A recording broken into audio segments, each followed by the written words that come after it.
আসসালামু আলাইকুম। মুরগির খাবার প্রস্তুতের পরে দেখেন মুরগিকে খাওয়ানো শেষ হয়ে গেছে। আসলে মুরগি পালন করতে তেমন কোনো সময় লাগে না, অল্প সময়ে আমরা কাজের ফাঁকে ডিউটিতে, যেমন আমরা যারা চাকরি করি, সরকারি চাকরি করি, 9টার আগে তো আমাদের অফিস নাই। সরকারি চাকরি করেও নিজের শখের মুরগি পালন করা যায় ডিম এবং মাংসের জন্য।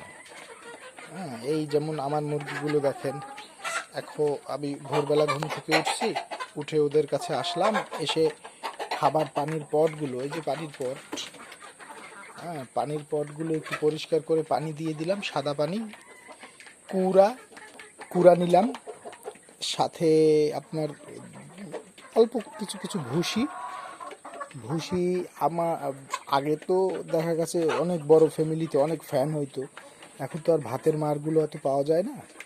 তাই আমি কি করি, অল্প কিছু চাল ভাত রান্না করার পরে চুলায় বসিয়ে রাখি, ওটা সিদ্ধ হয়ে থাকে, ওর সাথে মিক্স করে তারপরে আপনি পারেন, হ্যাঁ ভুসি সাথে হালকা কিছু পোলট্রি ফিটও দিতে পারেন, না দিলেও সমস্যা নাই।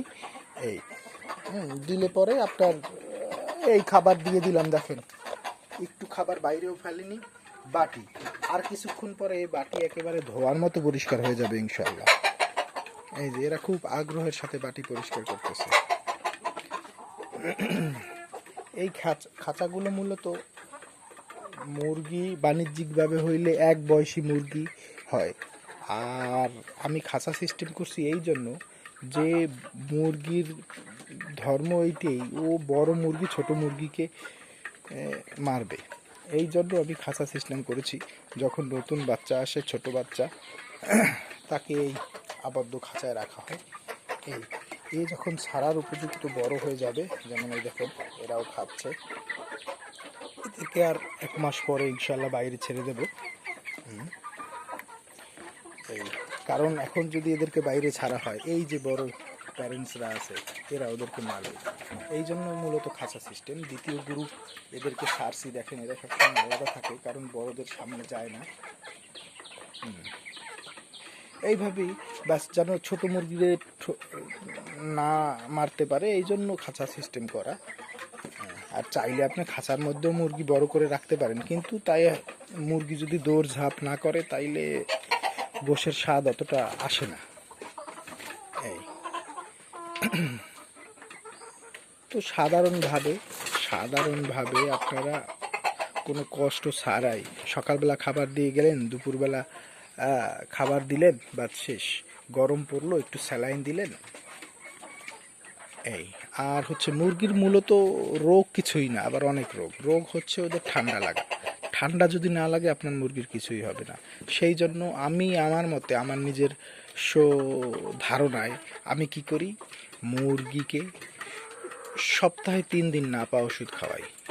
হ্যাঁ, নাপা ওষুধ বলতে বাচ্চাদের যে নাপা সিরাপটা, ওইটা আমি 1 মিলি ওষুধ 1 লিটার পানিতে মিক্স করে সপ্তাহে 3 দিন মুরগিকে দেই, আর বাকি 4 দিন সাদা পানিই দেই।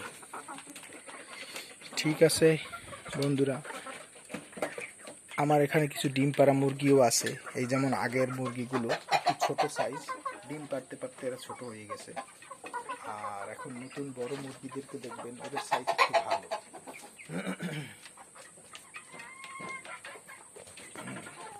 ইনশাল্লাহ দুপুরে খাবার দেওয়ার আগে, ডিম কালেকশন করার আগে আপনাদেরকে দেখাবো ইনশাল্লাহ আমার দেশি মুরগির ডিমগুলো। সে পর্যন্ত আপনারা ভালো থাকেন, নিজের ডিম ও মুরগি নিজে পালন করেন। আল্লাহ হাফেজ।